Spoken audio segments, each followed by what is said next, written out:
I welcome all the participants and today's speaker, Dr. Jitendra Kapadia.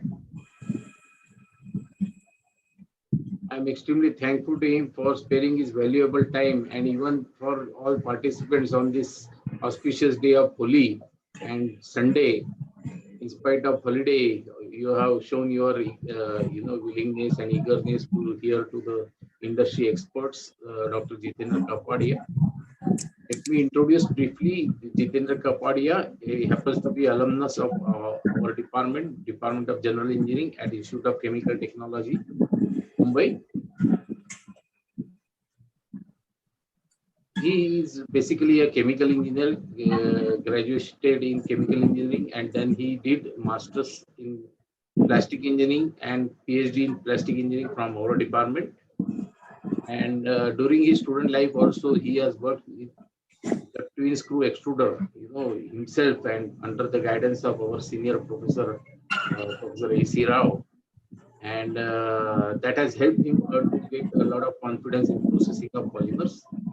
Then he worked with Reliance for some time. Uh, in different capacities, and then he joined SIBA Gaigi, SIBA for getting more experience in different field. And recently, he has completed his tenure in BASF, which is one of the biggest multinational. After completing quite a big stage in BASF, presently he is in Henkel Adhesives Private Limited. Dr. Jitendra Kapadia, he is the well-wisher of our department and always helping hand for the department. He is on our advisory committee and he is always giving us time to time the good suggestions and helping the students in their research work as well as by giving such expert lectures, industry outreach. And this lecture is being organized under Technical Education Quality Improvement Program. Under this program, Institute of Chemical Technology is mentor to two upcoming educational institutes. One is Government College of Engineering, Keonzhar, which is in Odisha, and another is Birla Institute of Technology, BIT Mesra, Jharkhand. So these two institutes, last 3 years, we were interacting with them, helping them to come up to increase their industry institute interaction. Then some of the teachers of our institute has taken lectures to them and so on. So I'm extremely thankful to the today's speaker. This lecture is not only going to help our ICT students, but also the students from all over the India, because I think we are definitely going to cross half century, because already the 47 participants are there, and today's lecture will be a grand success. I'm sure your a wide experience in uh, big industries, because the industries which you have served earlier are well known and giant industries in polymer sector, and your wide experience will help to understand the upcoming engineers as well as those who are working in the industry to know more about the polymer industry readiness. Thank you. With this, I request Dr. Jitendra Kapadia to start his lecture. Thank you very much, Doctor. Am I audible? Am I clear? Audible? Yes, Can you yes, see my yes. screen? Okay. Okay, fine. So, good morning, everybody, and all my friends, and some colleagues from the industry as well. I think it's a wonderful opportunity to get back to my college friends, especially friends who are coming from a different generation altogether, and they're going to be entering into the industry. I think I feel it's a very important topic, which I felt. In fact, we was discussing on what topic I would like to share. It's more or less, it's not a lecture. I'm not a professional person who can, a management guru, who can really talk a lot about the different jargons you have that could really be working in the industry. But I think I would like today's discussion, or as we say, it's the lecture. I would like to really share my experience as I went through the different steps in the industry.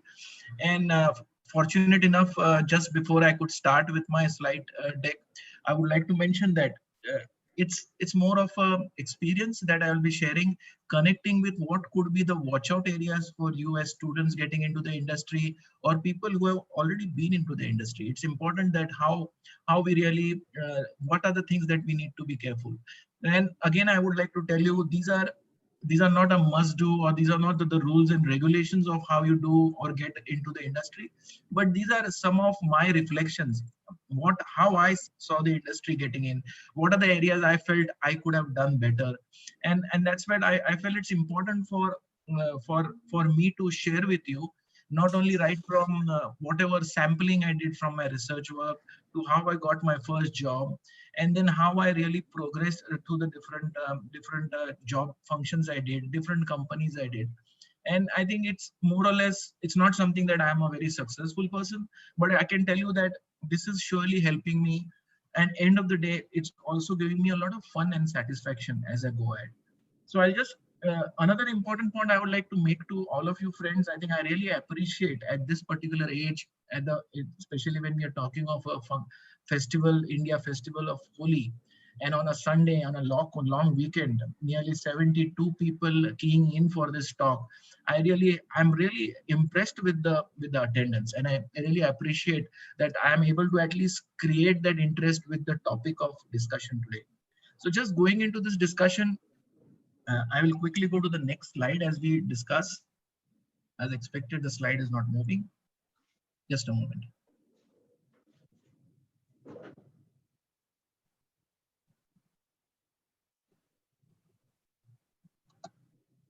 Okay, so quickly going into the agenda, a little bit of introduction of the topic, then what the industry is all about, the polymer industry, how are we doing on the polymer industry, what are the opportunities you would have. In fact, this is another important point we would like to discuss with you. And I think please be open, please raise your hand. We are into a different mode of communication. It's important that we, another important point, please mute your phones. If you do not have anything to ask or comment, please mute your phone so that the others don't get disturbed. I was coming on the point of opportunities. I think opportunities, there are immense opportunities, and we always try to go the beaten way. We always try to go the proven way, and then we miss out on a lot of opportunities, which I would like to highlight today. And then what is the ideal path? What is the best way to go ahead? What are the gaps that could be possible? How do we prepare ourselves? How do we prepare ourselves to enter into the industry? How do we prepare ourselves to switch over? And then I think the most important part is I would love to have some questions from you all. It's not that I would be able to answer all of them, but I think it will be very important for all of us to really think on a right direction, and it would benefit all of us.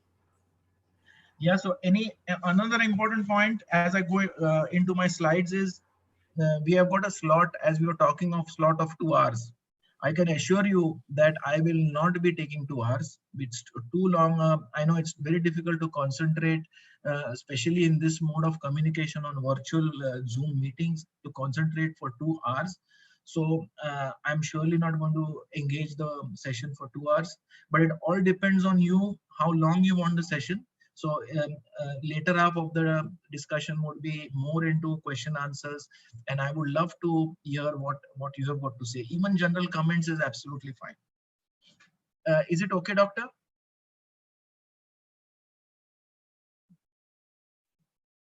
Hello? Yeah, okay, so I just go ahead, yeah.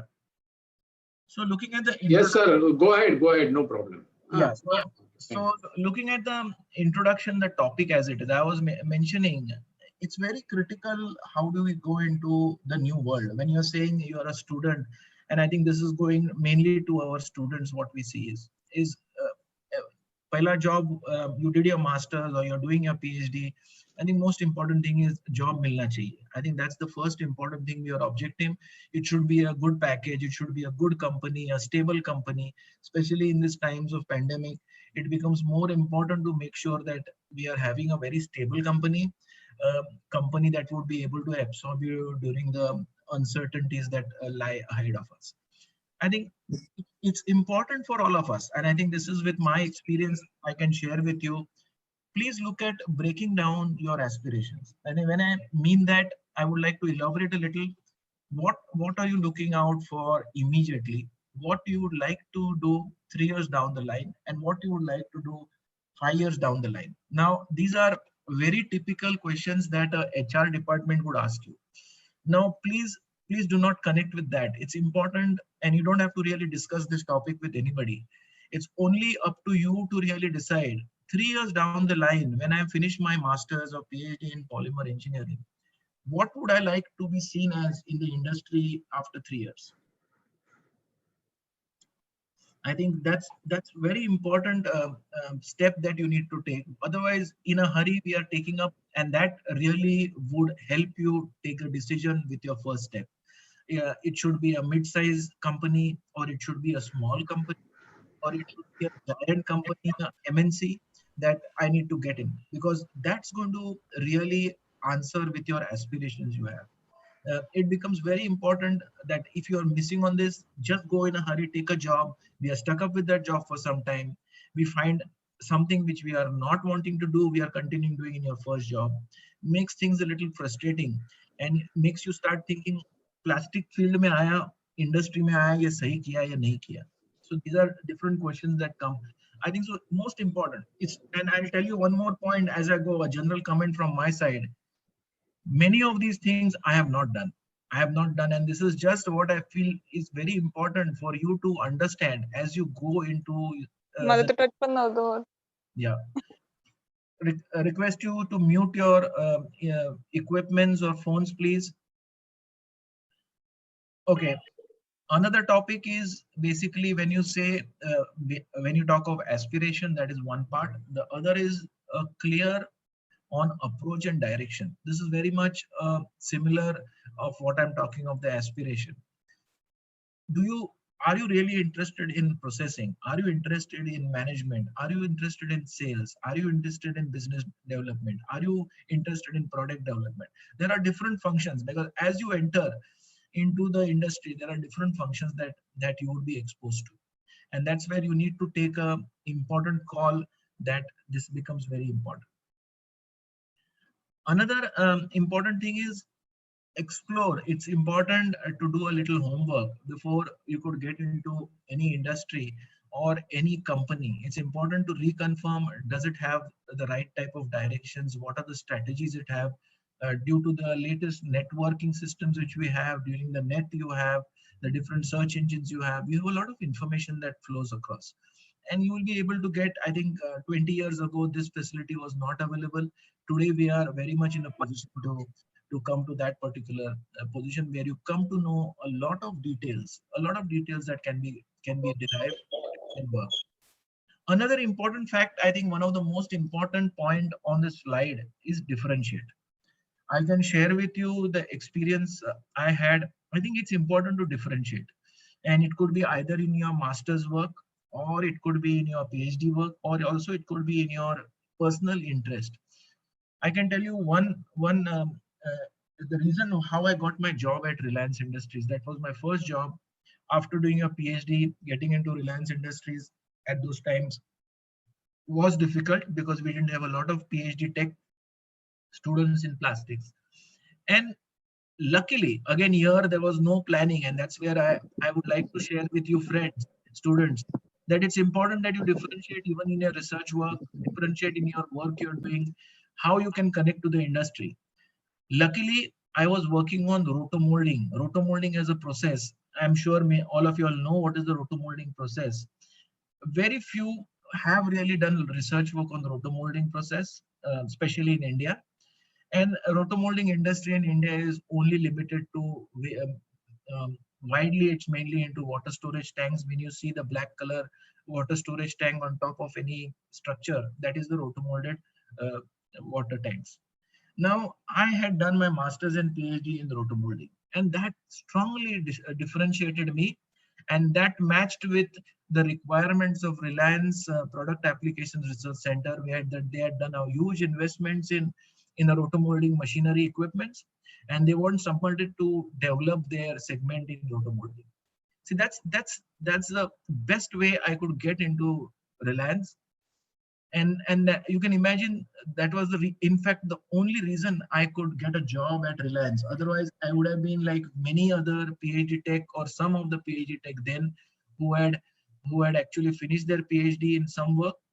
Could it be injection molding, blow molding, which was very much common, then roto molding, which differentiates. So it's important for you all to really start thinking what is special, what is different in the work I am doing, what is so different in what I am doing.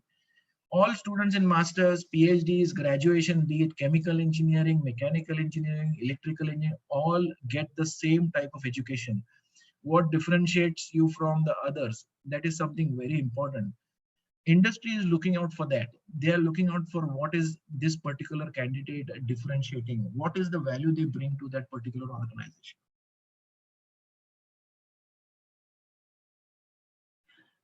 And lastly, on this particular slide as I go, most important is selecting the first job. Many times you get an advice, अरे छोड़ो यार अभी job किधर मिल रहा है, जो job मिलता है पहला ले ले बाद में सोचते हैं. Yes, that is one way of looking at it. Other way of looking at it is take up a job that might have some elements of your interest, because I'm a strong believer that whatever first assignment you take, at least do it for 2.5 3 years, because it needs that much amount of time so that you learn from the business and starts giving back to that particular company or organization. So it doesn't give a very nice effect if you are taking a job and leave that job in 1 year or 1.5 year. It gives a very bad impression on your resume. So I think putting all this together, I think that's the reason why I wanted to introduce this topic to you all, is how could you really move into the industry? What are the different points you need to consider? And as I mentioned to you, these are not rules and regulations.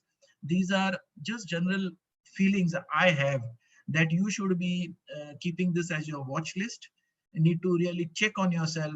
Do these things satisfy you as you go into the industry? Because industry is altogether a different ball game, and it's rewarding. At the same time, it is sometimes very punishing as well.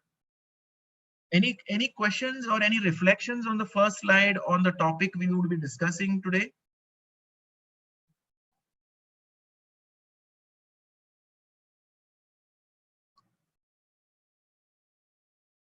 No, sir. Okay, please be very vocal. I would like to hear some, even need not be a question, even general comments would really help me take my discussion or my presentation in the direction you would like to. So please be open, please be free. This presentation is for your benefit, and you need to make maximum out of it. Yeah. So quickly I'll go to the next slide. What are these red lines? There's some red lines come onto this.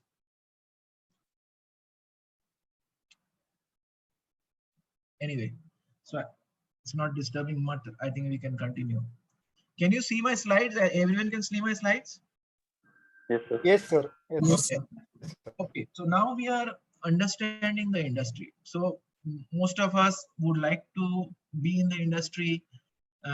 We have got different, it's going through a different change. We see that we have got different polymers. We do not see a major change happening. One of the major topics is, before the pandemic, we said, say no to plastics.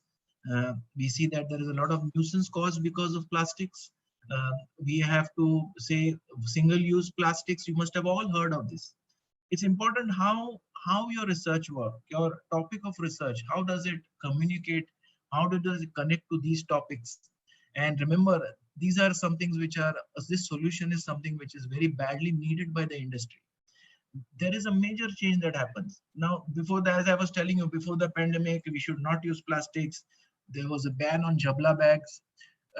Single-use plastics was also used by different MNCs. Hindustan Lever started looking at this as an option, shifting to paper.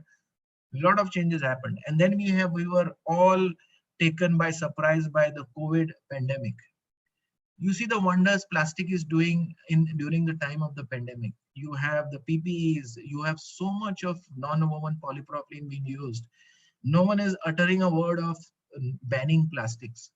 So the point I would like to make here is plastics is a wonder material. We all believe in it. It's not because that we are in the polymer industry, we talk about it. It's only that how we could use it. What is the better way of using it? How do we recycle it? What is the way you can biodegrade it? What is the way you can compost it? I think these are some of the major topics that would really be addressing a huge opportunity for all of us. So I think a lot of changes, disruptive innovation is something, invention is something what is needed. Industry doesn't have the time to get into this type of development work. It is all depending on the major institutes, students like you all in masters and PhD level, addressing issues of the environment. I think that's another thing, because we are not driving anything. It's only the pressures, the government pressures, the legislation pressures of environment that is pushing us towards different type of developments, which is again a very big challenge. In 6 months mein you need to develop a biodegradable solution, which is next to impossible. It's like, yeah, it's like creating the vaccine in 9 months. Yeah, there is a lot of compromise. There is a lot of speculation. Hello, please mute your phones and equipments, please. So I think so these are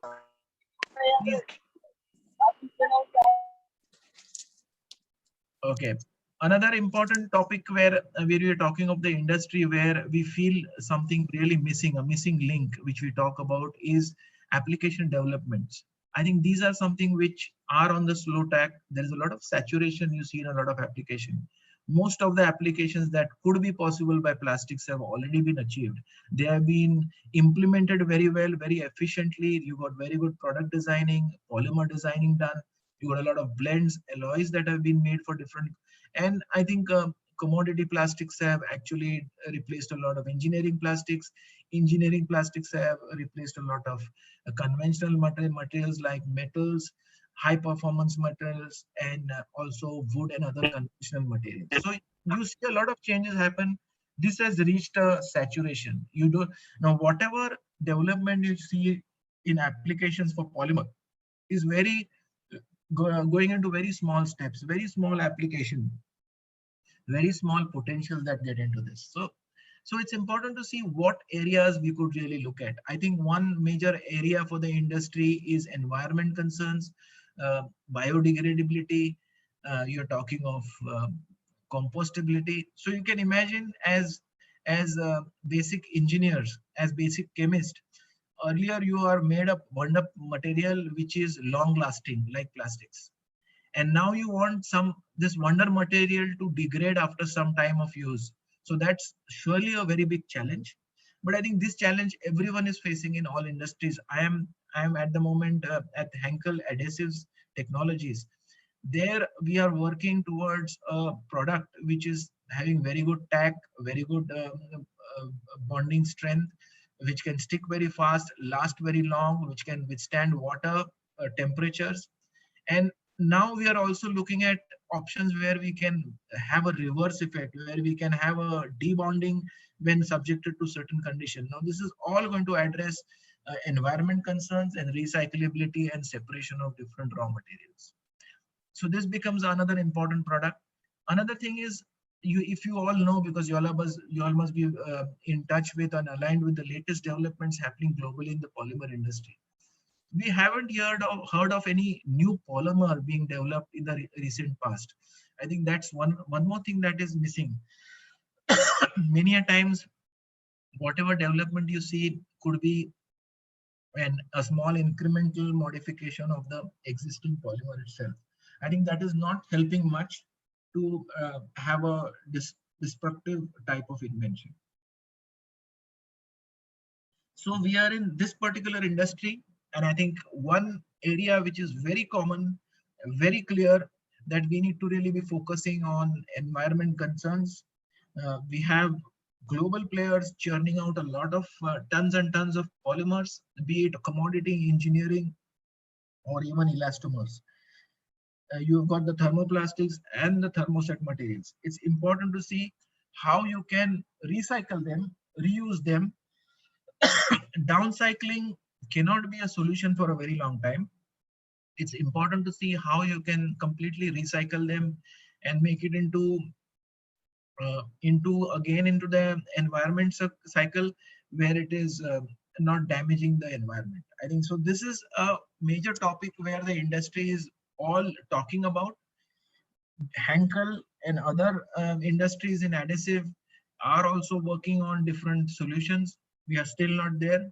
So any type of requirements or anything you have a breakthrough, you talk of a bio-based polymer, you have a polymer made from natural sources, you develop an adhesive additive that can be helping in biodegrading, disintegrating physically a polymer, or composting a polymer, be it normal domestic composting or industrial composting. Anything would really get a lot of prominence. So I think this is where we are in the industry today. So besides that, obviously there would be other opportunities as well, but this becomes a very hot topic in the industry. Any questions, any comments from your side on the industry besides what I mentioned now?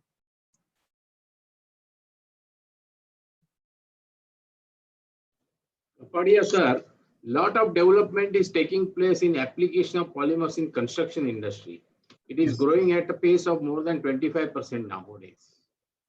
Yes, I think Doctor, you are absolutely right. Construction engineering and segment has been neglected. Now that has been taking a lot of applications. One of the area is also the geotextiles is doing very well. And there are also areas where you could also work on structural members. So I think, yes, that is an area where is a lot of work done, and I'm sure we could also contribute in that area. Jitu, Manish here, can I talk? Please. Yes, Manish. Yeah, Jitu, what I understand, I am also in industry. I started a career with you in Reliance Industries, so it's nice to get reconnected with you. But yeah, Jitendra, what I feel that the thing which has been grossly neglected is the recycling industry, and maybe we'll be forced to use recycled material more and more. And do you think that recycling industry is a good? It is a next big thing to happen in polymer industry? Yes, Manish, thank you very much. Pleasure to hear from you. Thank you for joining. I think, Manish, because I was also associated with SIBA Specialty Chemicals, and that's where we were making special additive packages for recycling. And see, that's one of the most important thing, and that is all burden on us, all of us, where we see how do we educate the industry. It doesn't make sense to do a jugaad, because I think in most of the cases we very proudly say that as Indians we do a lot of jugaad, and we are the best people to find solutions with jugaads. Yes, short-term goals can be met with jugaads, but when you see the recycling industry, I feel many of them, obviously not all of them, many of them which I have seen have a lot of jugaad. They are not having the basic understanding and principles of recycling. If you do recycling, see, because there is nothing wrong in using recycled plastic. It's all about design. It's all about having a consistent set of properties which you need in a polymer.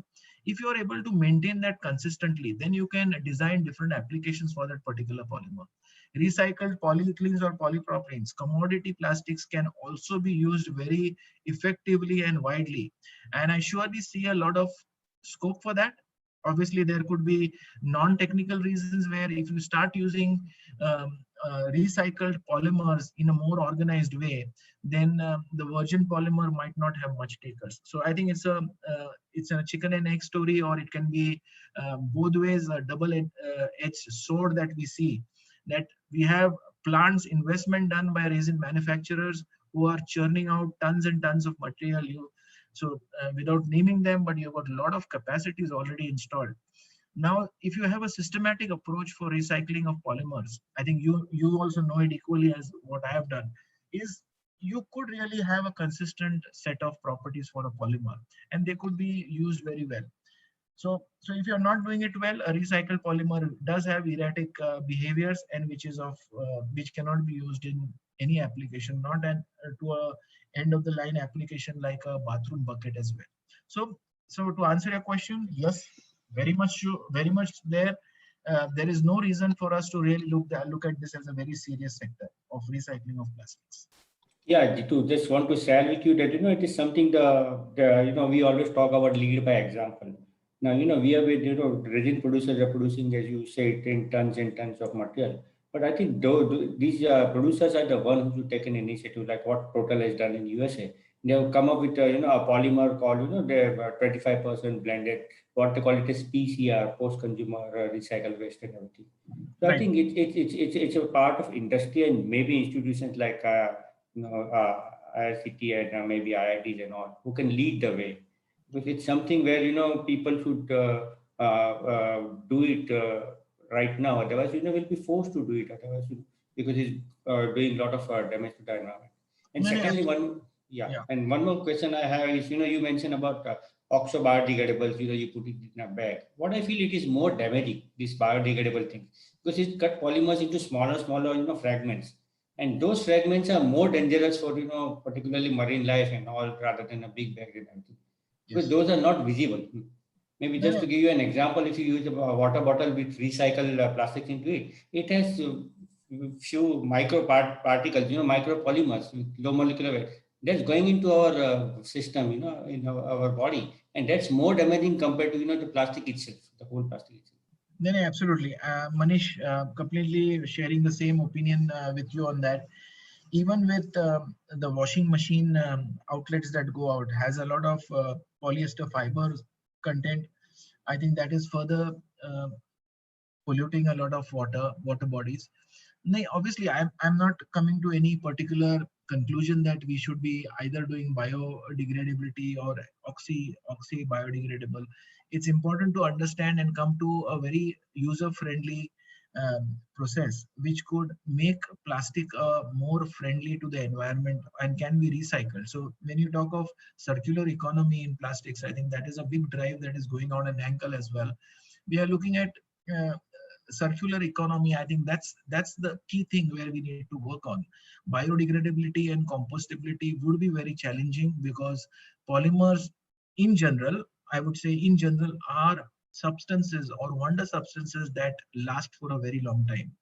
And that's where you are trying to actually challenge the basic property of a polymer, which becomes a very difficult proposition. So I would say recycling, reusing, more effective ways of doing that, I think would be the way going ahead. So I think Manish, very much so, more than downcycling, recycling and trying to maintain the values of the polymer would be something which I feel would be the best going ahead for the industry. Thank you, Jitu. Carry on. Yeah, thank you, Manish. So any other comments or any general questions, or because this is just a perception we have about the industry, we feel there are a lot of opportunities in these areas. Surely a lot of gaps. We don't see the solutions available, and I think the new generation can come out with new ideas. I'm sure you must have having a lot of crazy ideas which could be a breakthrough solution for the industry. People like us, people like me, who's really into the industry, do not have really time to look on these topics. We know that these are very critical for the industry, but we do not spend much time because we have the day-to-day business to be running.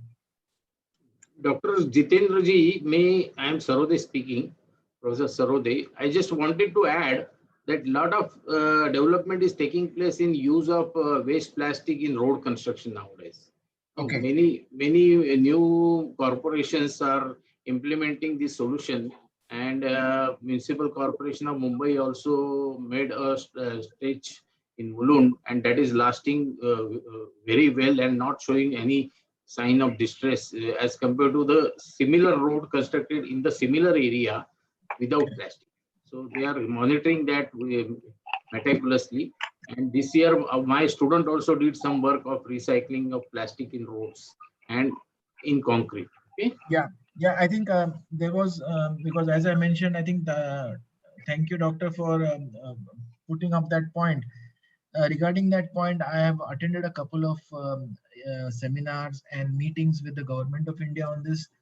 See, as plastic engineers or polymer engineers or people in the polymer industry, making roads is very much possible. Yes, I see that as a very good way of using polymers which are mixed up, polymers which are very difficult to segregate, to use into making roads. And I think this is where we see a lot of work has been done, and it is proven to be very good. And seeing a long-lasting roads, bitumen roads have been made. I think, but when I look myself as a polymer engineer, I see there are so many valuable plastic that go into this road. We can really try to retain the value if you can separate out, segregate out, and that's where Henkel is already working on trying to. There is a special process where we call the Separatec process, where we are trying to segregate the different polymers. Now we are using metallocene grades, we are using different barrier coating grades and different packaging material. They all go to the roads, making of the roads. I won't say it is a wrong approach. It's a right approach to take care of the menace in a short term. But looking at from a different point of view, you've got metallocene grades, you've got high performance materials that are going into the roads. Can you retrieve the value? Can you revive the value and put it for a much better use? That's where the whole cycle of recycling, reusing will be more tangible. I think there would be a lot of serious players coming into the market who sees the value, who sees अरे ये recycling करेगा तो हम लोग को इतना पैसा मिल सकता है. If that type of revenue is seen in this type of segment, that's when you see that big giant players would really enter this, and that could really help or ease the whole polymer industry. So completely with you, Doctor. Making of roads is a very good way out to remove the unsegregated polymers. But then always there is an option of seeing if you can, instead of just downcycling, can you retain the value of these waste? I won't say waste, but there could be a lot of important things that you could retrieve and use. So I think that's one way of looking at it, because I had challenged the plastic man of India also, as we all know, who was first invented in making roads. I said, yes, up till now, it's a very nice work done, but now we really also need to look at if we can maintain the value of the polymers in this particular so-called waste. Yeah. Yeah, so any other comments, or I could go to the next slide? Yeah, so I just go to the next slide.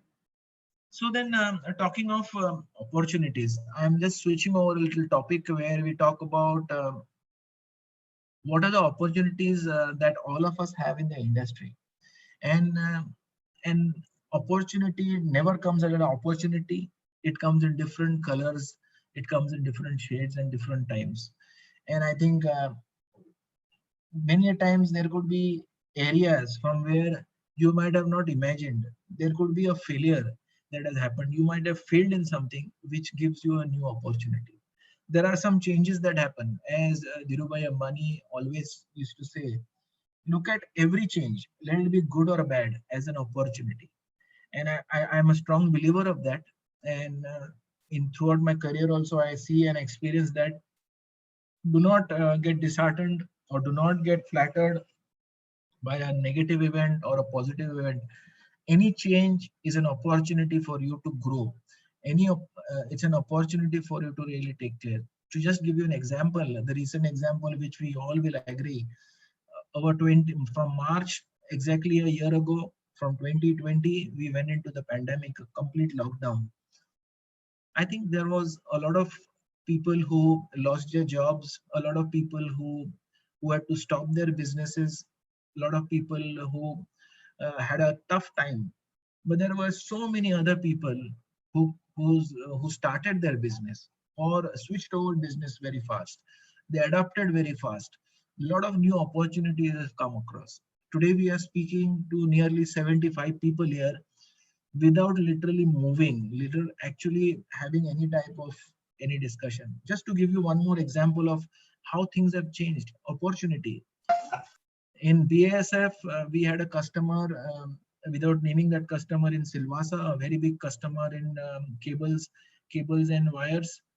a huge customer for BASF, and when I was handling the sales of that vertical, we had to go to that customer for a customer visit, on a routine customer visit every month. And for that, my sales manager would come from Bangalore, and we used to go and meet him. It was a 3-day program. He comes from Bangalore, then I have to take a plan meeting with their top management, a very big customer for us in India. And it was a 3-day program for us to actually go, and then one day to go to Silvassa, meet him. Many times we had to stay over or come late night. So huge planning required, a lot of time that went into the planning, and a lot of things. Today, we still continue to the same business. We can say about 10-15% incremental business. Profitability is very much maintained. And we do this, all this ordeal, which we used to do for 3 days in 1 hour. Can you imagine the level of efficiency we have attained? I think, I'm sure you must have also feeling the same experience with some or the other. Okay, some miss. I also do that. I'm really struggling speaking to you people virtually. I would love to have met you face to face and done it, but that's how things are. These are changes. These are changes. Look at opportunities today. Without moving from my house, I'm able to connect to 75 people. I think that's an opportunity which I look at. I think besides that, one of the main opportunities that I see, please mute your phones. Please mute your phones. I hope you are able to understand. Please mute the phone. Thank you very much.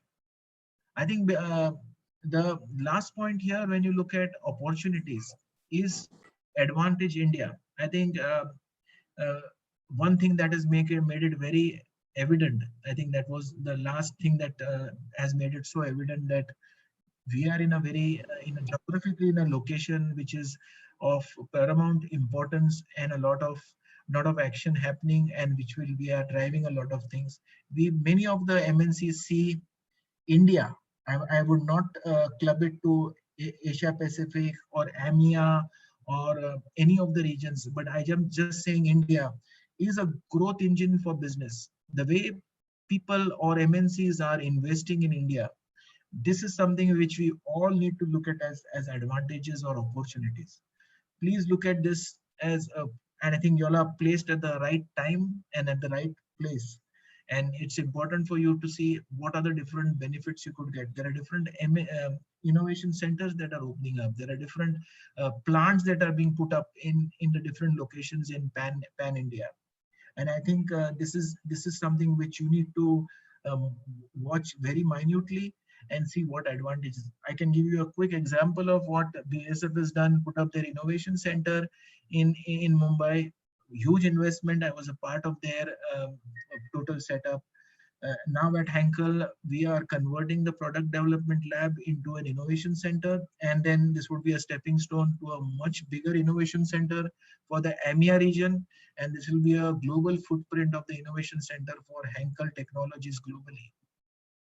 We have put one of the biggest, in fact, the biggest adhesive PU adhesive plant in Kurkum near Pune.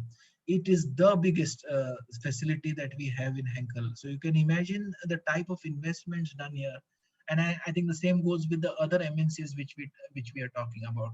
BASF, as I know, has also done manufacturing facilities in India. Now, it's not just because that we have cheap labor or the place is cheap.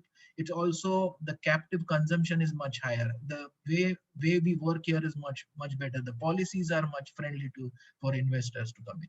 So there are so many things happening. There are other countries, other regions who are having restrictions of whatever be the other political reasons, but that gives a leading edge to really look into this. So I think these are. So don't look at opportunity as only in one direction or the other. Look at it as any particular option. So as students, I just like to get into you as in on a crossroads where you are just entering into the industry. Look at every possible change. There could be areas where I myself or my colleagues at that time have not thought about. Could be a very big opportunity for you all. There are a lot of much more opportunities than what we had then. And that is something which, again, I tell you with a lot of experience, what I see in the industry today. So anything on any comments or anything, Manish or Doctor, you would like to comment on opportunities that you see besides what I mentioned? Yeah, definitely. One thing I wanted to tell about, particularly to the new student who are just, is getting passed out from getting degrees of masters and PhDs, because these are big degrees, and it comes with expectation, definitely. So what I feel that it is lacking in the, particularly in current time, is people are not flexible enough. If they say that, for example, giving you example, you are in roto molding and probably you are doing something entirely different than what you are doing, what you studied and all. So people are not flexible about it. They are very rigid about what, I'm a master of this, so I'll continue. I only wanted to continue in this thing. People should be flexible, because education doesn't give you expertise in a particular field, but it gives you an expertise in how to think and how to think in a positive way. So if people are flexible, opportunities are many. Don't put yourself any restriction.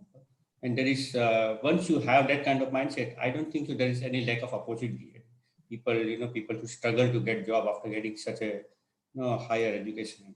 This is what my message to, particularly to the young students.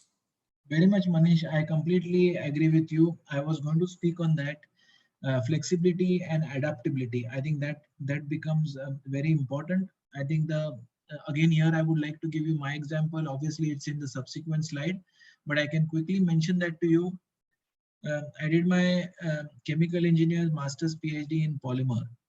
After that, I joined Reliance Industries, got an exposure to different conventional processes. Manish was with me. We worked on different processes. We worked on commodity plastics. And after 9 years of job at Reliance Industries, I in fact was offered a job at Ciba Specialty Chemicals, where it is completely different field. It is additives. It is basically a vendor, a supplier to Reliance Industries, where you feel that the customers change. You are going into a different stage in your value chain.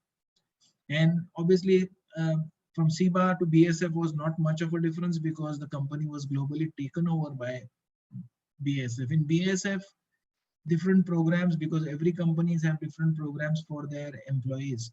And that's where you are thrown with a lot of options. And can you imagine, I was given an option of moving out of the polymer industry for growing. To grow in the career, you need to move out of your polymer industry.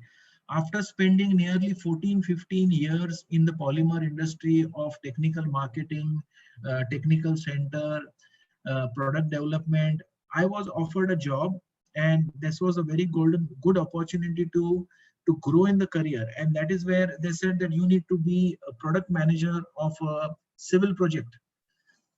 So this is an opportunity. Now, it was a very big decision, and I had to take a call over a weekend. It was just 2 days given to me and taken a call. I said it's a good challenge. One has to check, and if you want to really grow from becoming more narrow, more technical, obviously I'd shifted from commodities to additives. But then this was an opportunity for me to see how I can do as a manager, how I can do as a basic person who can cope with different type of challenges. I took up that responsibility, and I can tell you it was a very big challenge, and I was fortunately very successful in meeting all my goals. But I still miss the polymer industry, and I requested my management that yes, I enjoyed working on it, and I would like to still be connected to my polymer industry. Fortunate enough, there was again an opportunity. That's another topic which I would be talking to you about. Communicate, network, always be expressive about what you want, what is your aspirations. That is most important. And that's what I always did. And luckily, I would say luckily, I got an opportunity back into the engineering plastic field. So then in the engineering plastic field, I was there for a couple of years. And then again, there was an opportunity to become sales head, P&L, sales head of one of the verticals. Now, this is again moving on from technical things. And again, I took up that responsibility, and we were, as a team, we were able to deliver much more than a hardcore salesperson would have done. And so this is what I'm saying. You need to be going out of your core competencies. You need to be moving out of your comfort zones. I did my research, as I told you, master's in research in rotomolding. I would have loved to continue my career in rotomolding forever till I retired. But then you should also be open for changes. always try to move out of your comfort zone. This is my strategy. This is my mantra to really be happy.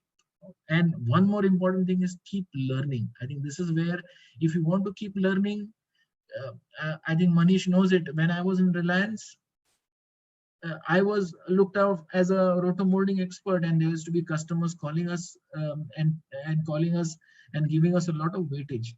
Now I was reaching a complacency. My learning had stopped, slowed down, and that is where, when I went to SIBA, that's where I started learning again. There were a lot of new learning that I did.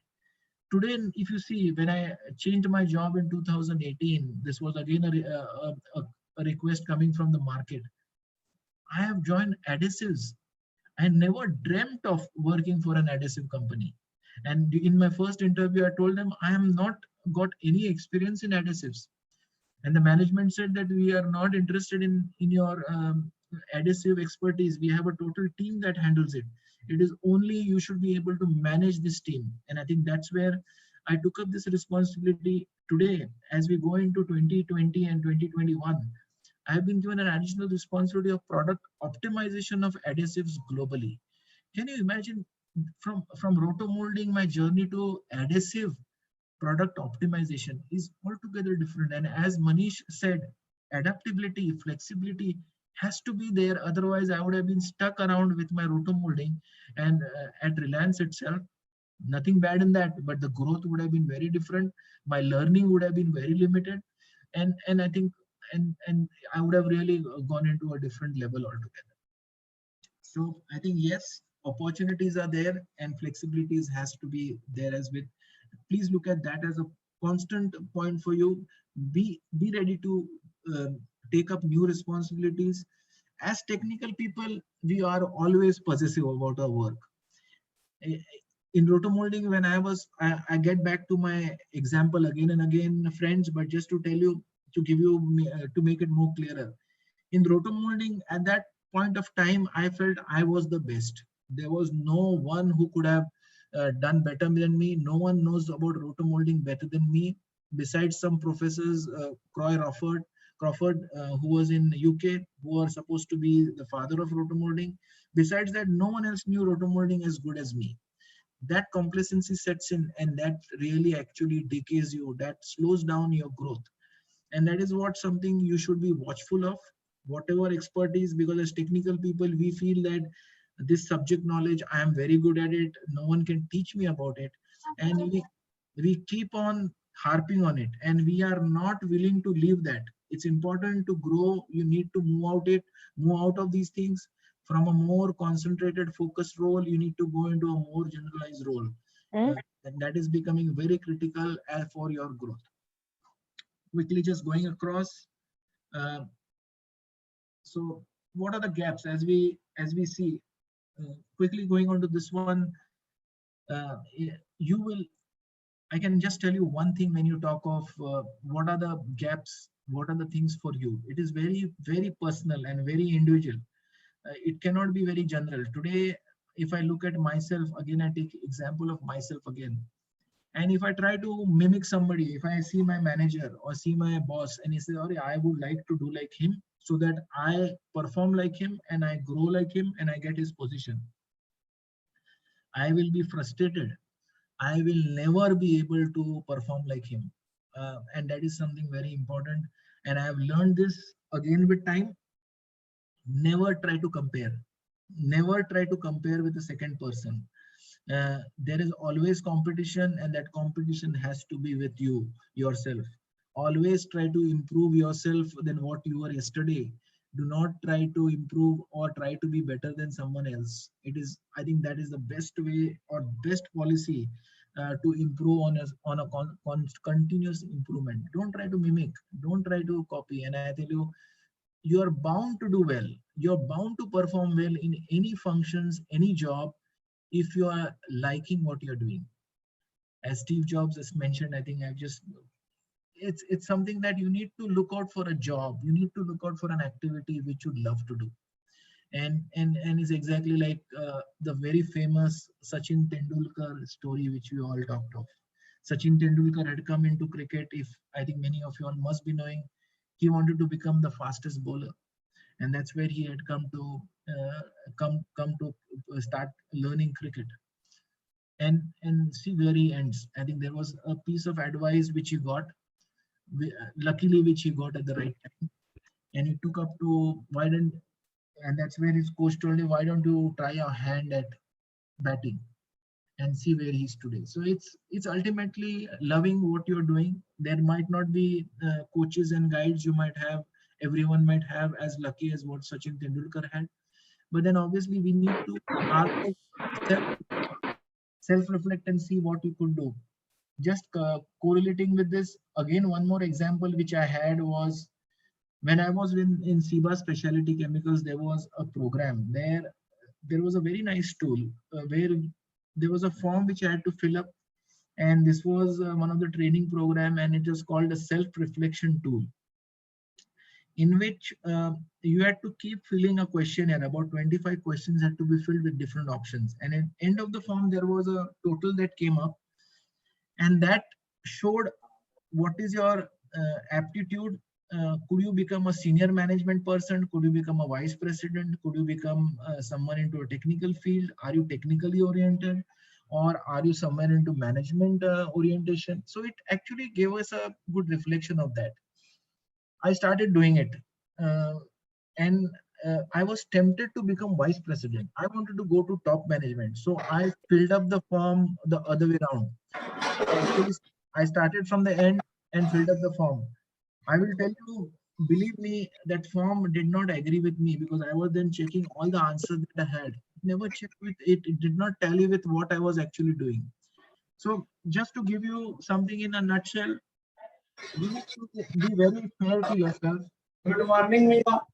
You need to be very honest to yourself on what you would like to do. It's not that ये अच्छा दिखेगा, ये job मेरे को ज़्यादा salary देगा. More than that, every job can give you a salary. Every function can give you a very good salary. Only you should be at the right place, at the right company, at the right function. So that's very important, and I strongly believe in that. So I think it's important that you need to follow your heart. You need to connect to the job very well and do it. And important point is, whenever you are doing that the job you are liking, you need to also connect it to the strategy of the company. It's important how whatever work I am doing, how it will benefit the company. Could it be regionally, could it be on a country level, or could it be globally? I think that's very important for you to always connect. When you connect these, I think these gaps will be completely gone with. Yeah. So I think this is something very important. Choices have to be identified right in the beginning. Be very expressive about it. I have always been requesting my team members to be expressive of what they like to be. In fact, in my team, I had a lot of couple of lateral movements from the product development team. They would like to go to marketing or product management. I have made sure that that happens, and they are doing extremely well. So it's very important to understand what you want. Many times at a particular time, you're not clear what you want. And this is where you need to network, you need to express. And I'm sure there will be different people who help you in making up your mind. Any reflections on this one, on gaps?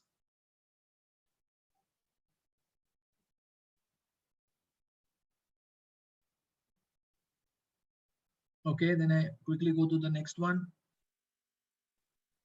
So, what should be my basic path? Career में कैसा? How do I go up? Or my senior has gone this way. मेरे को भी वही लगता है. That is the best way to go ahead. वो that fellow उसको बहुत पगार मिल रहा है यार. उसका growth भी अच्छा हो गया. He's not doing any work, taking a lot of holidays, and still his growth is very good. I think this is very baseless. It becomes so difficult to compare. And I always feel I've seen so many people doing the same identical, be it chemical, doing it masters, be it PhD obviously becomes very different. But if you're having a B chemical degree, not a couple of people or not 2 or 3 people are having an identical career. Everyone is having very unique career growths. Everyone is having very different career growths. And because there is a lot of influence with the the society you stay in, the family you're staying with, the area you're staying with, and your thought process, what could be good for you, and your competencies as well, personal. So everything is very different. And I always tell people, don't compare salaries, don't compare the company you are working in. These are totally baseless, and you will always struggle if you are in the wrong place doing the right thing, or you're in the right place doing the wrong thing. So please be very clear that this is the thing I love to do, and this is the thing I add benefit to the company. If you are able to cater, or if you are able to answer these two questions, then I'm sure you are bound to succeed. Many a times, everyone likes to be at the top of the management. Everyone likes to be a president. Everyone likes to be a vice president. These designations sound very good. I had discussions, I had arguments with my previous boss where I always felt leaders are born, whereas he came with the philosophy that you can train somebody to become a good leader. I still am a strong believer that you can train somebody to become a good manager, but you can never train somebody to become a good leader. Leaders are always born. You can see that trait even in a small kid as a leader.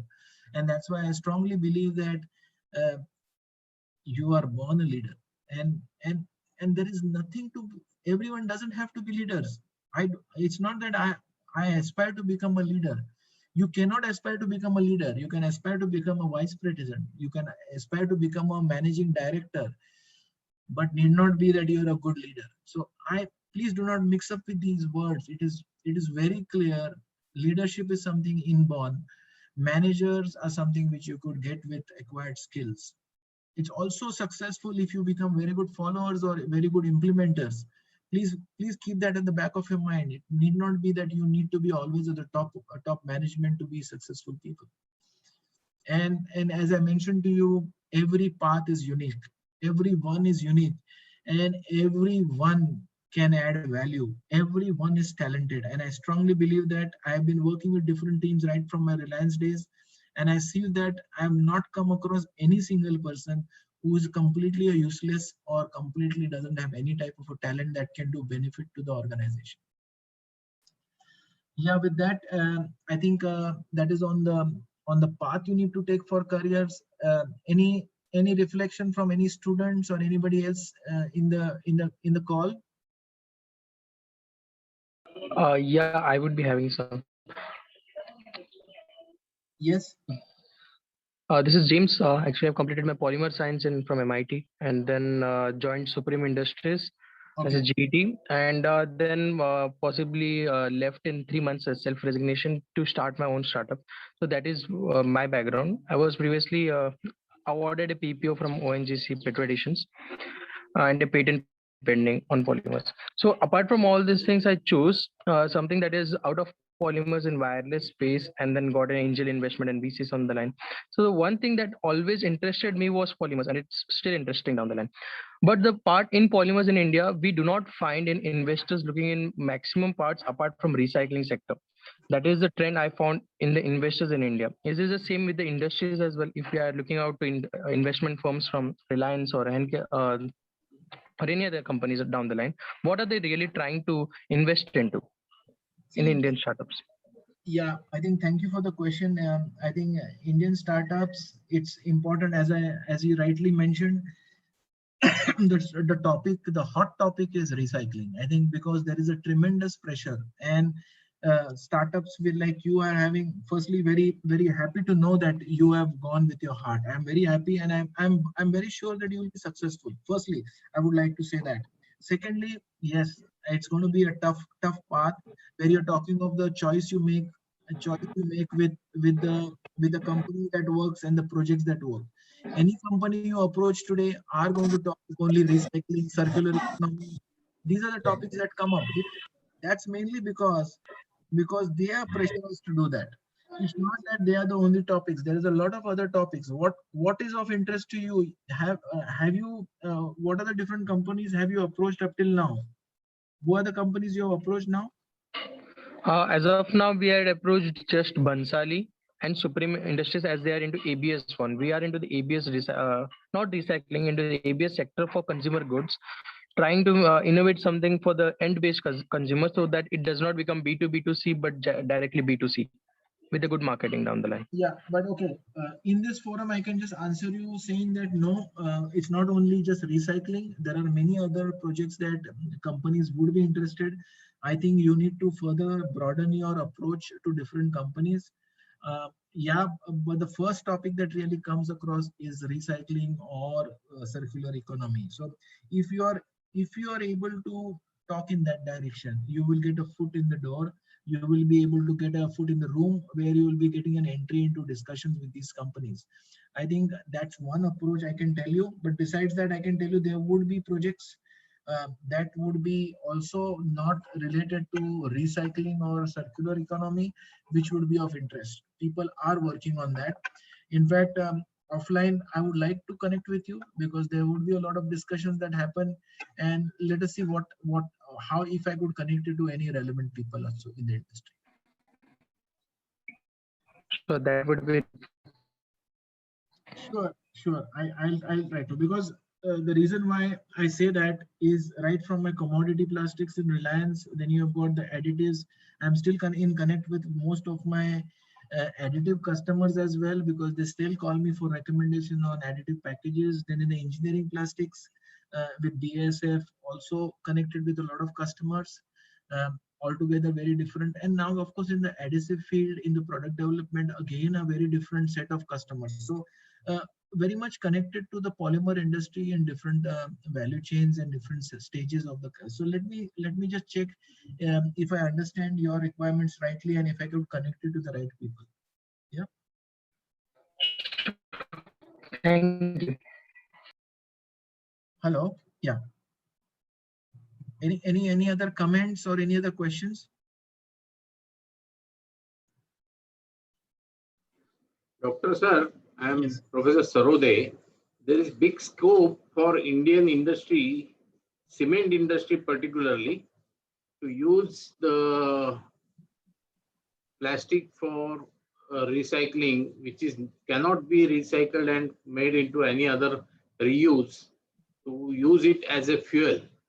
Because in many developed countries, a lot of plastic waste is used as a fuel for furnaces and in the kilns, cement industry. Yeah, But some of the company have tried this, but we are not able to maintain the properties of the concrete from batch to batch when we waste plastic or tires, particularly the tires of the vehicles are used.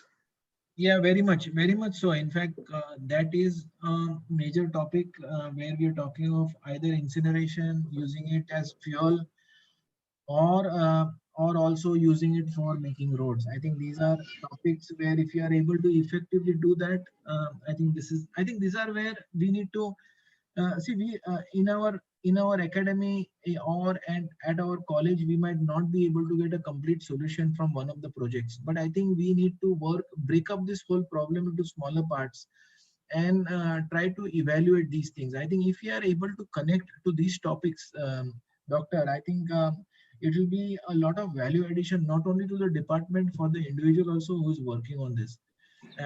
Yeah, I think so. This is very important. I think topic where I am now working with Henkel is we are trying to work on a biodegradable or a compostable solution for adhesives. Adhesives is hardly 2% of the body total weight of the product, final packaging product.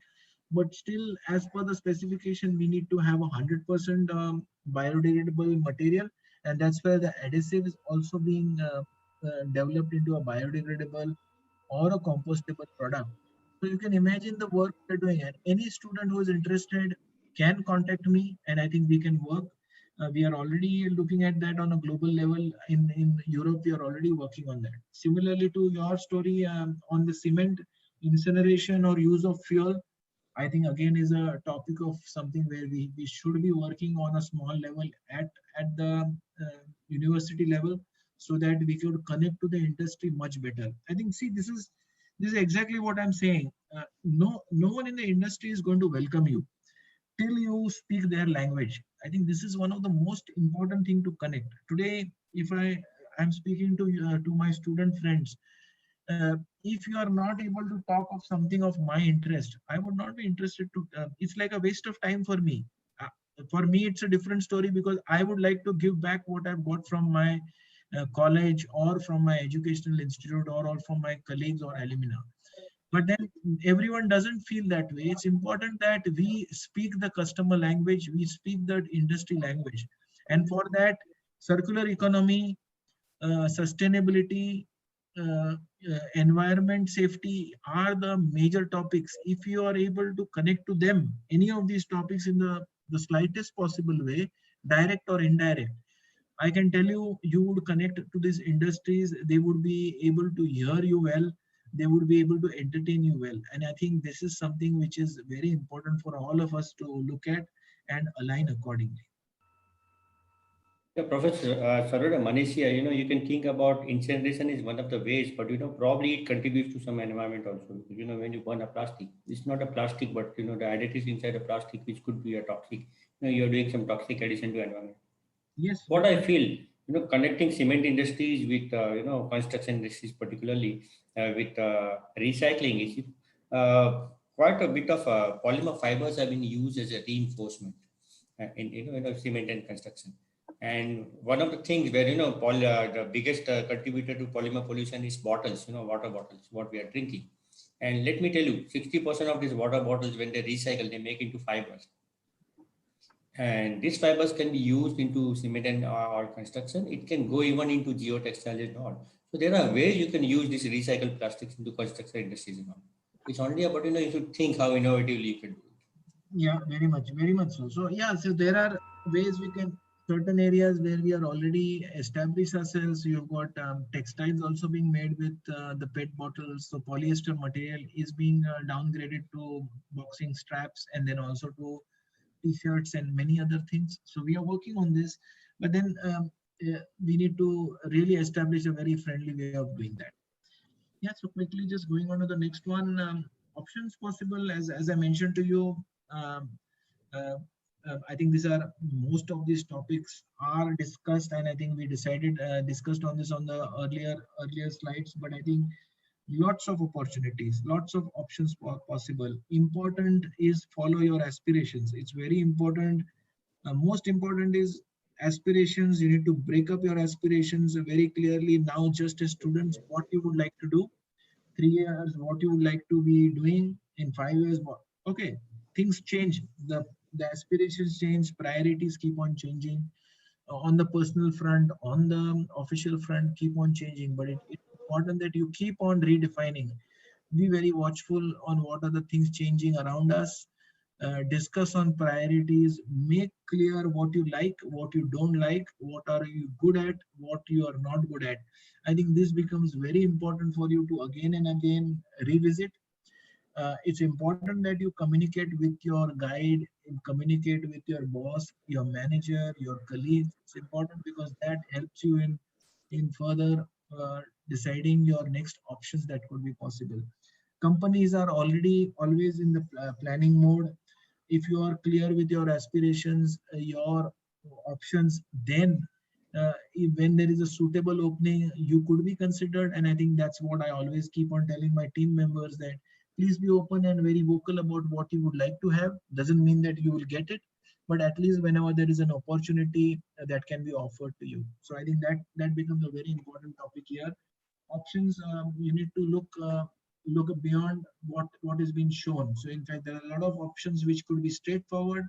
Today I join a company as an executive. After 3 years, I will become a senior executive. See, these are something which automatically happen. And I always feel it's important to look beyond it, beyond these mandatory options. There could be many other options. As just now we heard of an example where someone who's already gone into a startup, he's following his heart. I can believe you. He's following his heart, and then there's no question of failure. He's bound to succeed. And how he does it, when he does it, is going to be very unique. His way of doing it.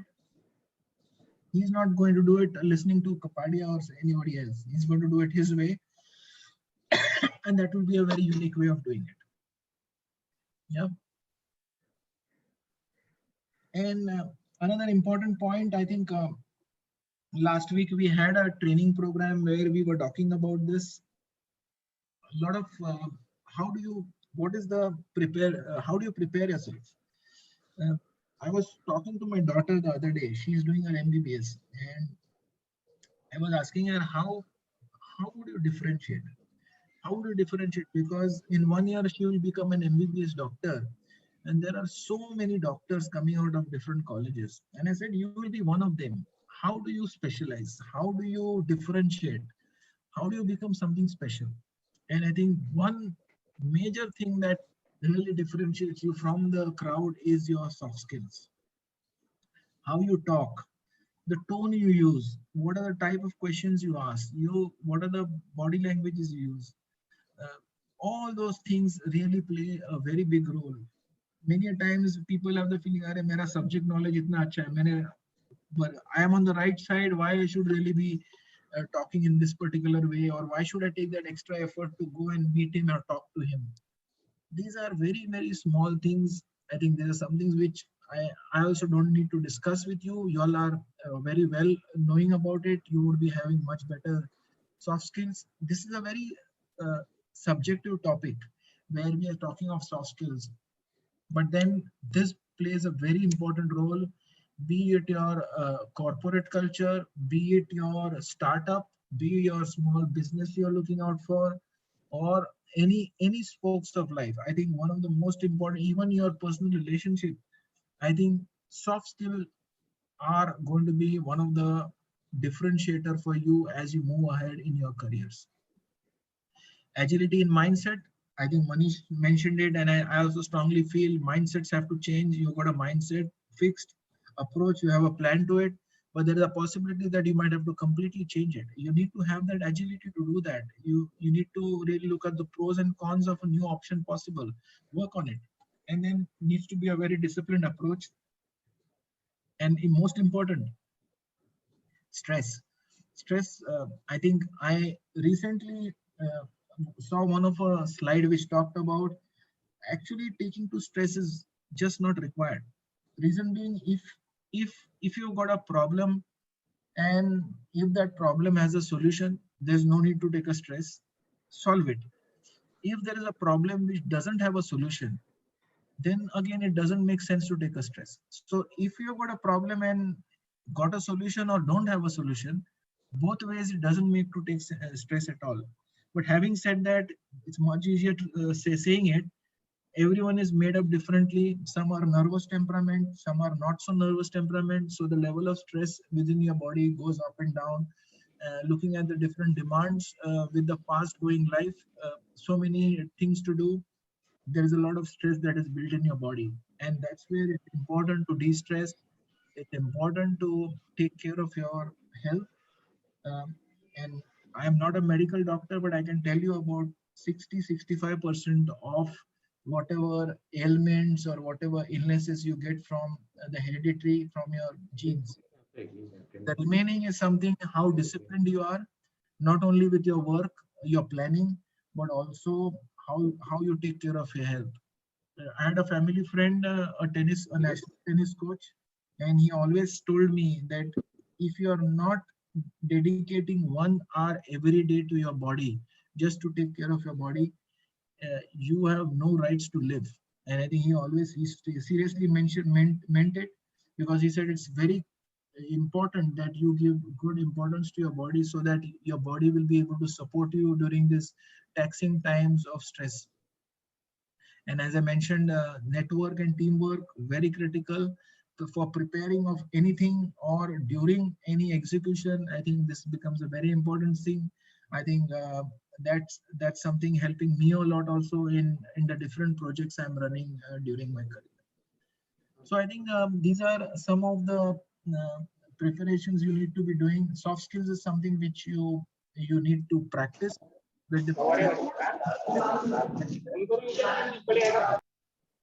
Okay, so I think that's about preparations. Anything on preparations from anyone in the call?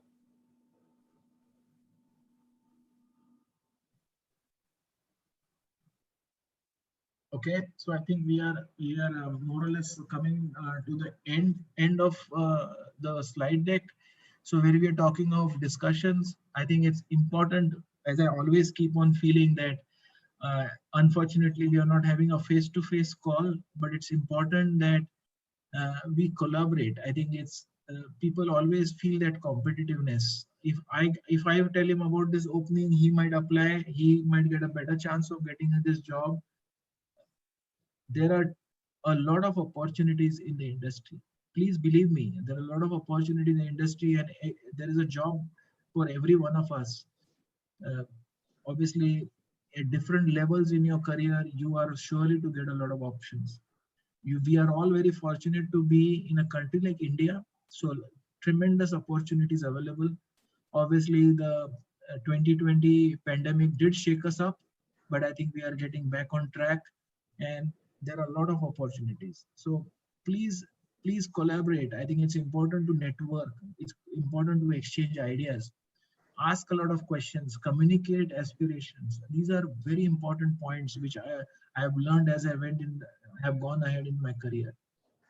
So these do help a lot, and I think uh, I would like to hear some questions or discussions or comments, because there is no question which is silly or wrong. So I think that was more or less the comments I would like to make to all of you. You're welcome to connect with me anytime offline as well, if I can be of any help to you moving ahead. Doctor, this is Dr. Kulkarni, uh, past ICT. So I remember we used to call you a man of Rota under Professor Didi Kale sir. So I remember your valuable inputs to our batch. Uh, I'm glad to share to everyone that uh, we used to get valuable inputs about rotational molding during our masters at ICT under the valuable leadership of Professor Didi Kale sir. So I'm from 2000 batch. Uh, if you remember me, it's way well back.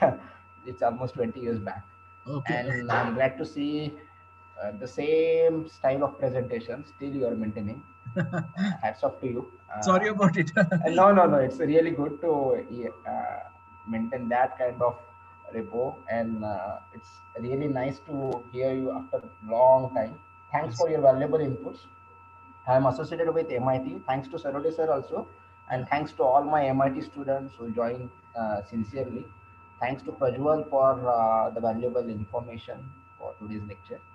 Yes. And definitely, as you stated, the polymers with fantastic applications.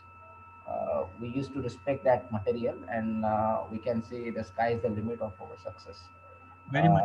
James, you require a very focused attitude. I know you are capable. So he's my student, Jitu. So he is doing well, but he wants everything on a faster track. So as you highlighted, you will require good focus. And if you see today's Kapadia's journey from a rota molding to a adhesive business, you can understand your own goals in a systematic manner if you really try to be very focused. Thanks. And one more question from my end as academicians, because every student wants some AI, IoT kind of inputs in nowadays in every discipline. So if you compare mechanical, polymer engineering, they are all doing on interdisciplinary areas, and where I think from academics point of view also some kind of inputs regarding AI as well as IoT, machine learning. How will take this field as a new field in a polymer industry? Any inputs from your end? In fact, I don't know much about it. I need to explore that. I think we can discuss offline on this and try to understand what more is required. Okay. But I think from my side, I can tell you with Doctor, and in fact with you as well, I think it's very important for me to connect back to the academia, because I think there is this bridge needs to be built up, because I see that students are also very capable of doing dedicated work on fields that are very much important to the industry, and industry doesn't have the time. As I told you, industry know the focus, but they don't have the time, and they really bank on the institutes like y'all. So in fact, I would be very happy, very glad to connect with you all, looking at what, because there are tremendous opportunities. I always say that, and I strongly believe it. And it's not only that we could work together towards this.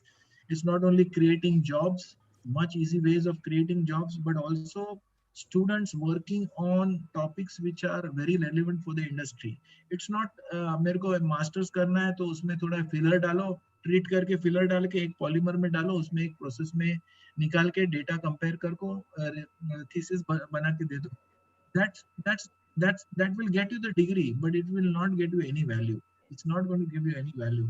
So it's important that if you can connect with the industry, because fortunately for me, I am in touch with the commodity plastics, engineering plastics, additives, adhesives, all of them. In fact, I was myself not knowing that so much of polymers go into the adhesive field itself. And there's so much learning that is still happening. There's so much learning that is happening even today. So this is the value that I feel that every one of you all should also get, that you all are constantly learning, you're constantly out of your comfort zone. So just now the Professor Saroli sir also highlighted that waste to energy is the main focus nowadays from Western countries' point of view. As well as I just want to add, it's not only restricted to fuel, but we can think of something called as a gasifier, conversion of plastic waste into gasifier. Nowadays, these technologies are mainly being focused with Australia, Germany kind of things. Okay, a lot of new technologies. Yeah, to substitute. And as you highlighted correctly that mainly in adhesive, can you just highlight something related to water soluble polymer? How Indian markets is getting adjusted with something called as a water soluble polymers? Any not much development. At least not. I have not come across. I have not been involved into any of projects with water soluble polymers. That's where we need to. That's what I'm saying is, we have a lot of technologies. The only thing is how we can connect with the industry. Now, industry, as I told you, they are trying to work with the existing product they have. They are trying to connect with their customers and trying to promote. Just to give an example, not the water soluble polymers, but biodegradable polymers. So we have got different bio-based materials which we are trying to promote. Okay, that is a step towards biodegradability, but that is not biodegradability. And that's where one needs to understand biodegradability. There has to be some indicators that we need to put in biodegradabilities. I think this is what institutes and chemists and engineers can do in their master's or PhD degree. Industries cannot do, and that's where I am encouraging my team members. I think BSF already we have one PhD done from a CAE center, but I think I am encouraging from Henkel also, encouraging my management to sponsor one or two candidates for research in ICT, where we can start some work where we can connect between industry and academia. I think that is something which is, I think it's a missing link that we see.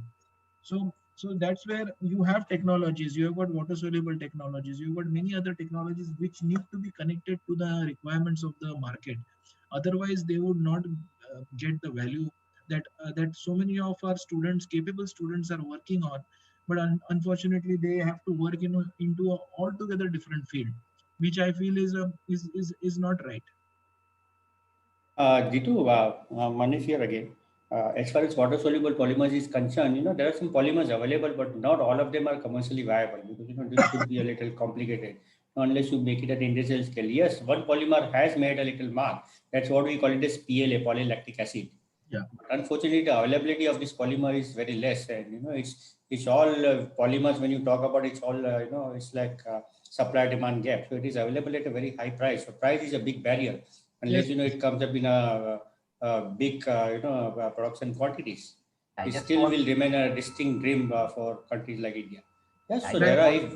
I just want to add, Manish sir, the PLA manufacturing may come maybe in next 3 years under the Pune-based company, that is Praj Industry. They are planning for tie-ups with maybe one more polymer engineers, and It will start probably in next 3 years with Praj Industry very soon in the first Indian manufacturer for PLA.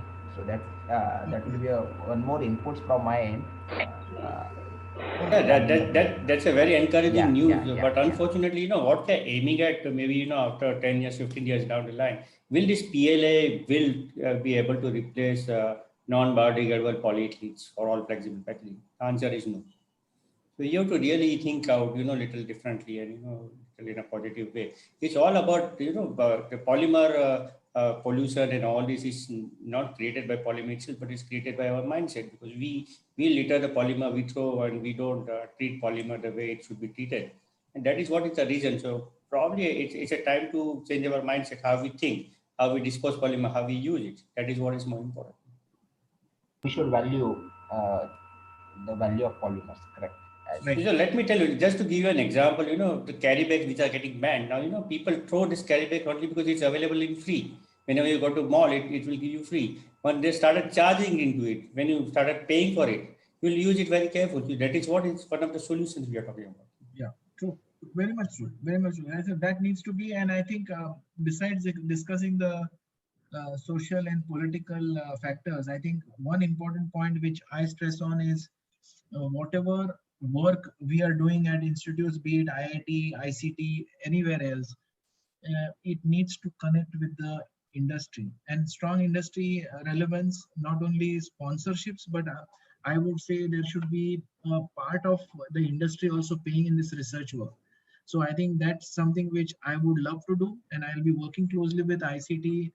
Dr. Saab, I'd like to work with you on this, where we Thank you. We'll be working on projects. I start with adhesives, and then let us see how we can take it to the commodity and engineering plastic segment as well. Yeah. So just quickly going on to my last slide. In fact, yes. So can I ask a question from a student's point of view? Please. I'm a master's student from Delhi University, and I want to work towards biodegradable plastic, like industries and startups leading to biodegradable plastic market in India. So I want to ask, would it be better to join an industry and gain experience through industries, or should I join a PhD towards it? Because in India, like not many of people are doing good work in biodegradable plastic. It is increasing recently, but should I join an industry or should I do PhD in this regard? See, this is very much a very much personal question, I would say, but I can tell you what advice I can give you, because I cannot really be telling you should you do research or should you be joining a company. There are 2 points. Any company, because if you are working with a company, you should have the right environment to get into biodegradable work, developing a product. If you have a company who is already aligned and oriented towards developing a biodegradable, I think that's the best possible option. But then looking at even the institute, you should have a faculty, a group of faculty, or at least one faculty who is completely aligned and is knowledgeable about this topic. Because generally, when you're looking at biodegradability or compostability or anything, when you're trying to cater to the circular economy topic, it becomes very vague.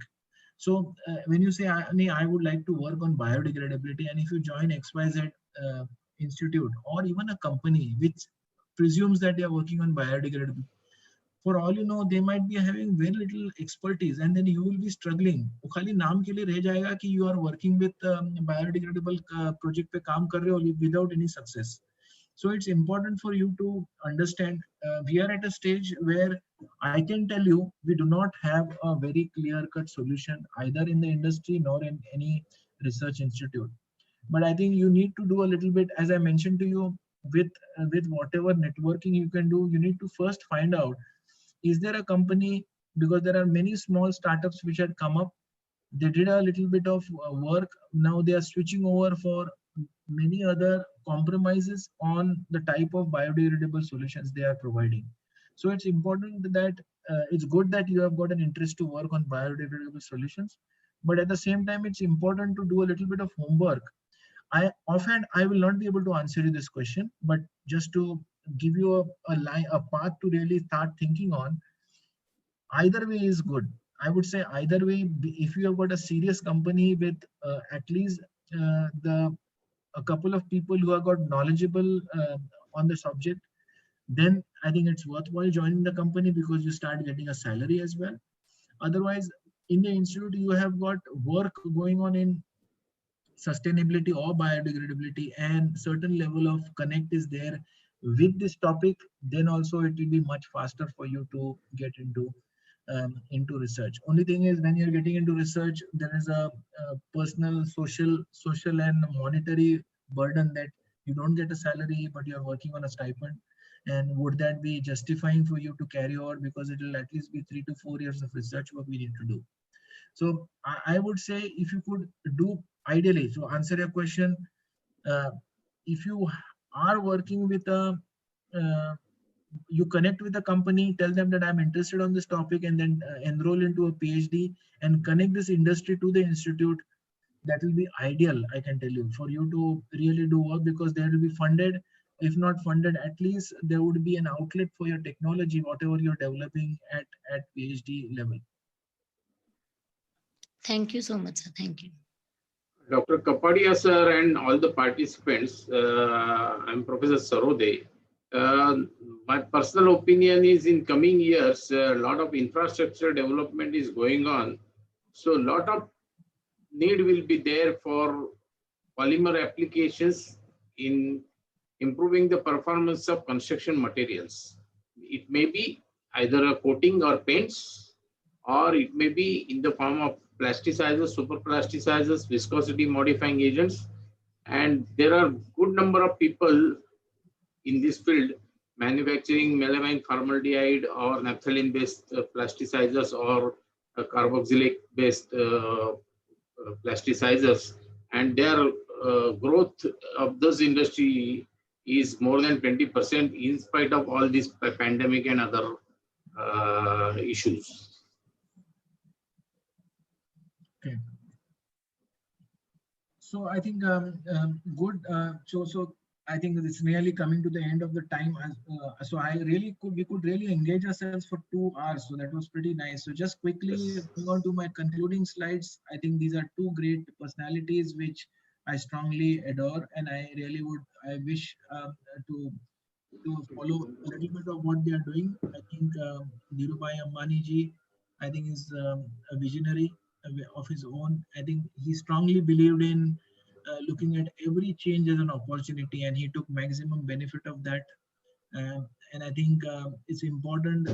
Ideas need not be coming from a specific person. It can be from anyone.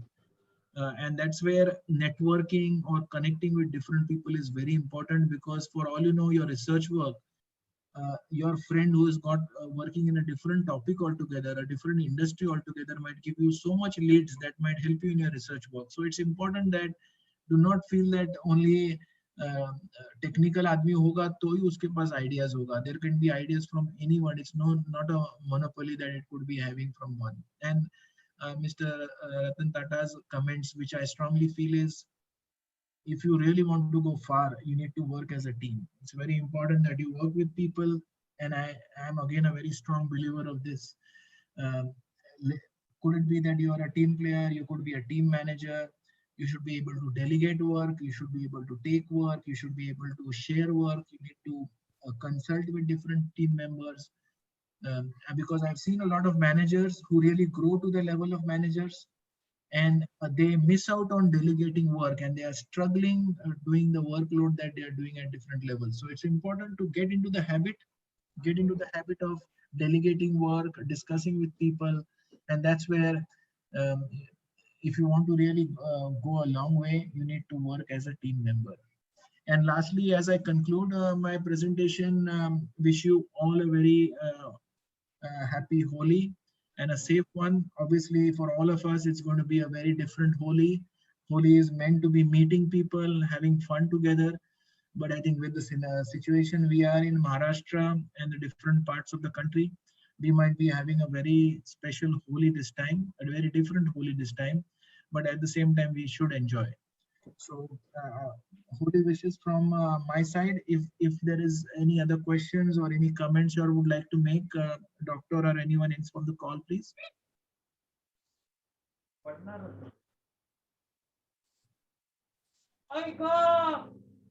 So, thank you all the participants, and thank you Professor Dr. Kapadia for sparing your valuable time on the day of Holi, and also the participants for sparing your time to hear to experience person from our field of plastic engineering. And I'm sure today's lecture will be an eye-opener and a guidance for all of you to plan your future. And with these words, I express everyone happy Holi and take care in this pandemic and enjoy. Okay, thank you. Thank you. All the best to everybody. Thank you, Bye. sir. Same Thank to you. you. Thank you.